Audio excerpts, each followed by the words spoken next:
Seja bem-vindo, eu sou Mário Sobral e o Jornal Segurito já está no ar. E hoje vamos falar sobre algumas mudanças que ocorreram na NR5. Na verdade, só para o ano que vem, né? Mas já tem lá várias mudanças. Você pode estar se perguntando por que só algumas? Porque eu quero.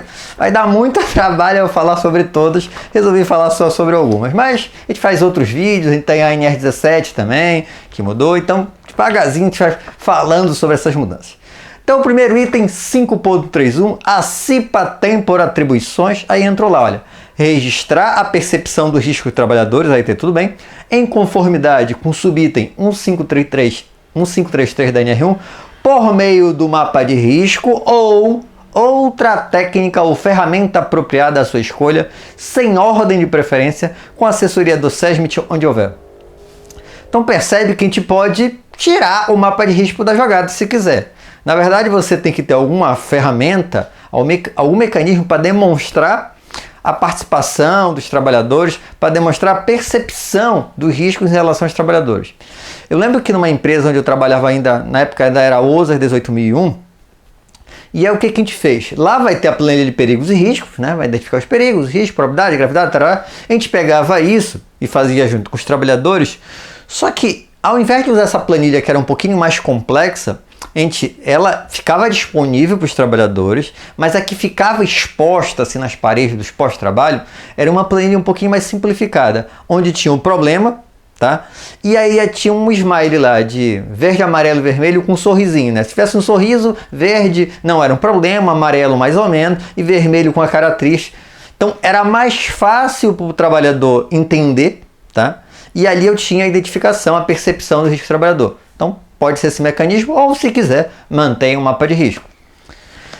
542. As CIPAs das organizações que operam em regime sazonal devem ser dimensionadas tomando por base a média aritmética do número de trabalhadores do ano civil anterior e obedecido o disposto no quadro 1 desta NR. Então eu tenho lá... tem atividades econômicas que oscilam, né? Tem período que tem muita produção, depois cai, depois sobe. E aí eu não sei exatamente quantos trabalhadores tem. O que eu vou fazer então? Vou pegar o do ano passado, digamos que em 2020 eu tive lá na média 300 trabalhadores, 500 trabalhadores. Eu pego essa média, esse valor médio. Tá? E isso serve de base para a minha próxima CIPA, para a minha próxima comissão. O microempreendedor, 54132, o microempreendedor individual está dispensado de nomear o representante previsto no item 5413. Lembra da história lá do representante? Quando não é obrigatório CIPA, tem um representante. Ainda existe esse representante, porém, para microempreendedor, não precisa, está dispensado. 5414. Um detalhe muito importante, eu não vou aqui dizer minha opinião se eu achei que está melhor, se está pior, só estou comentando aquilo que eu vi. Então, o meu entendimento desse tópico é esse. A gente pode até fazer outro vídeo depois, criticando, analisando e tudo mais. Mas agora aqui é só falando, olha, tal item que significa, na minha opinião, isso.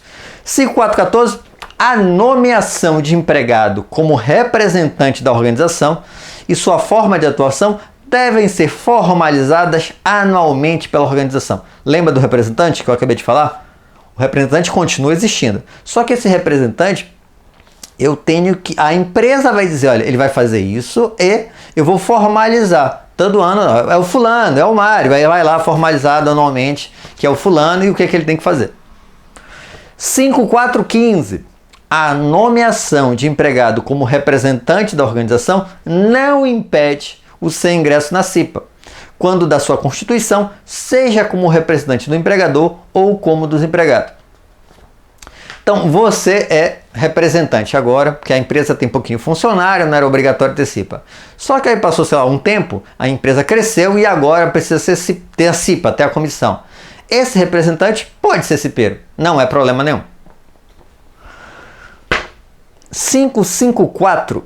Na hipótese de haver participação inferior a 50% dos empregados na votação, teve eleição, 50% só a menos votaram, né? Não haverá apuração dos votos e a comissão eleitoral deverá prorrogar o período de votação para o dia subsequente, computando-se os votos registrados no dia anterior. Já vamos comentar, tá?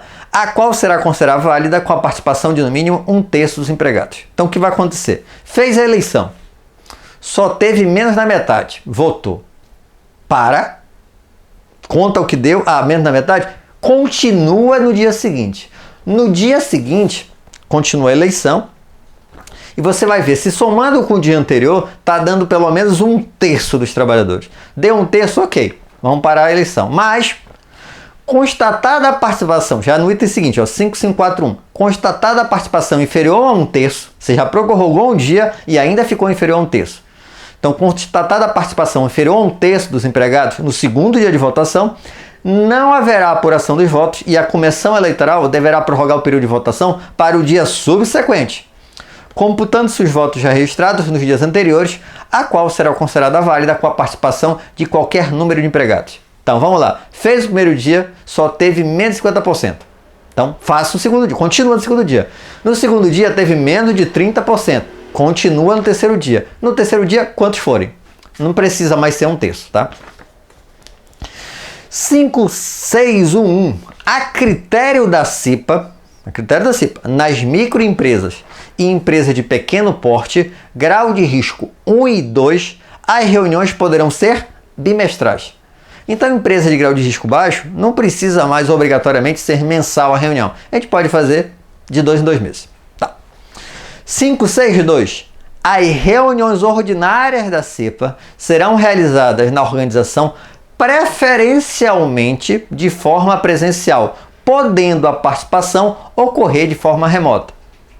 Então, não é que eu vou sempre fazer remoto, eu vou dar prioridade para fazer presencial. Mas não tem jeito, é mais fácil para o cara trabalhar, fazer remoto, coisa e tal, eu vou ter a liberdade para fazer remoto.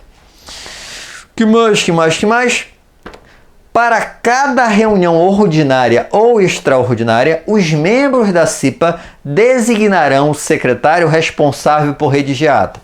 Eu não preciso mais ter o secretário, tá? Não, vai ter reunião. Quem é que está presente? Aí você aí faz a ata.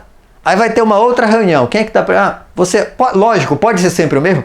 Óbvio que pode, mas não é obrigatório que seja sempre a mesma pessoa. É só fazer a ata ali, organizar, é mais simples.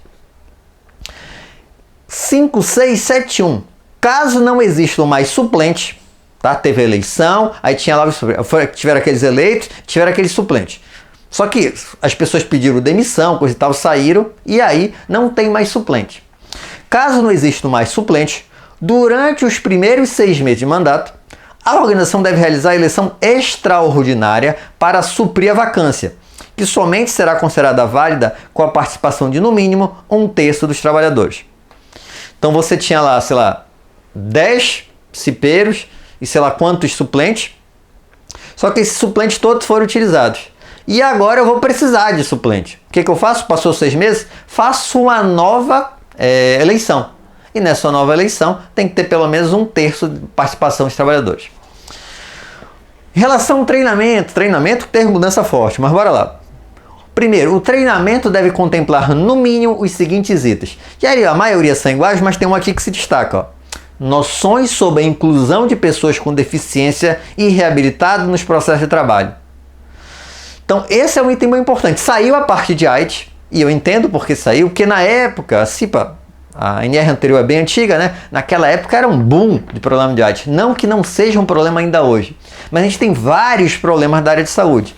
E eu não acho que seja necessário ter exclusivamente um. Lógico, se na sua cidade, se na sua região tiver um problema exclusivo, você pode até comentar isso. Mas eles tiraram essa doença e inseriram uma coisa que eu acho mais importante, que é a questão sobre inclusão de pessoas com deficiência e reabilitados no processo de trabalho.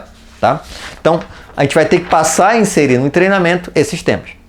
E não significa que precisa tirar os outros, se você quiser colocar, mas esse aqui é obrigatório. 573. O treinamento realizado há menos de 2 anos, esse aqui é polêmico, hein? Contados na conclusão do curso, tá?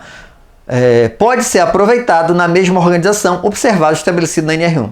Então, ó, você ano passado participou da CIPA, tá? E fez o treinamento. Esse ano, de novo, vai ser da CIPA. Não é obrigatório, você pode utilizar o treinamento do ano passado, tá? Seguindo os critérios da NR1 lá. 574, esse também foi uma alteração forte. O treinamento deve ter carga horária mínima de... Então, olha lá. 8 horas se for grau de risco 1. Lembra que era 20 horas? Mas agora, se for grau de risco 1, empresa de grau de risco 1, 8 horas. Se for empresa de grau de risco 2, 12 horas. Se for empresa de grau de risco 3, 16 horas. E se for empresa de grau de risco 4, aí permanece nas 20 horas. Então percebe que teve uma redução aí. Para a modalidade presencial, isso é o item 5742, para a modalidade presencial, deve ser observada a seguinte carga horária mínima do treinamento. Então, grau de risco 2, 4 horas, e grau de risco 3 e 4, 8 horas. O que ele está falando aqui? Você vai fazer o treinamento e agora eu posso fazer parte do treinamento remoto. Porém, há uma obrigatoriedade de uma carga horária mínima presencial. Que é isso? Para grau de risco 2, pelo menos 4 horas. E para grau de risco 3 ou 4, pelo menos 8 horas tem que ser presencial. A carga horária do treinamento do estabelecido em grau de risco 1 e do representante nomeado da organização pode ser realizada integralmente na modalidade à distância ou semipresencial, nos termos da NR1. Então, para grau de risco 1, não precisa ser presencial e para ser aquele representante, também não precisa que o treinamento seja presencial. Pode ser todo remoto. 58111. A organização contratada, então, contratei lá uma empresa que vai trabalhar para mim. A organização contratada está dispensada da constituição da CIPA própria no caso de prestação de serviço a terceiros com até 180 dias de duração. Então, sou terceirizado, vou trabalhar numa empresa por menos de 180 dias, por mais que eu tenha número de funcionários que me obrigue a ter uma CIPA, eu não preciso, porque eu vou ficar um período relativamente curto nesta empresa. Mas tem um detalhe. A organização contratada para prestação de serviços, quando desobrigada de constituir CIPA própria, deve nomear um representante da organização para cumprir os objetivos da CNR se possuir 5 ou mais empregados no estabelecimento da contratante. Então não é obrigatória a CIPA, mas se tu tiver pelo menos 5 ou mais, tu tem que ter aquele representante. Ainda tem mais um detalhezinho. O estabelecido no subitem 582 não exclui o disposto no subitem 5413 quanto ao estabelecimento na sede da organização contratada para a prestação de serviço. Então, lá na sede, eu continuo tendo a obrigatoriedade de ter a CIPA, tá? Na sede da empresa terceirizada. Então, dentro da empresa principal, lá fui contratado, sou terceirizado, fui para uma empresa principal. Menos de 180 dias, não precisa ter CIPA, só tem um representante. Mas lá na empresa principal, lá onde eu trabalho, onde tem o escritório administrativo desses terceirizados, eu vou verificar, talvez seja necessário, né? E o último item que eu vou só citar aqui é que agora tem um anexo na NR5, que é CIPA da indústria da construção. Não vou falar sobre ele, tá? Porque senão vai ficar muito longo esse vídeo. Mas agora tem uma coisa interessante, você vai ter um anexo específico sobre CIPA na construção civil, que no próximo vídeo a gente pode comentar. E como você sabe, todo vídeo tem indicação do livro e hoje vou indicar Higiene Ocupacional, Agentes Biológicos, Químicos e Físicos. Os autores, Ezio Brevigliero, quase que não sai, José Possebon e Robson Spinelli. É um livro da editora Senac, não é um livro novo, mas é um livro muito bom. Eu recomendo a aquisição. Espero que tenham gostado. Se gostaram, já sabe, né? Curte, compartilha. Tem alguma dúvida ou sugestão de pauta? É só colocar aí embaixo nos comentários ou mandar e-mail para sobralj@hotmail.com. Um abraço e até o próximo programa.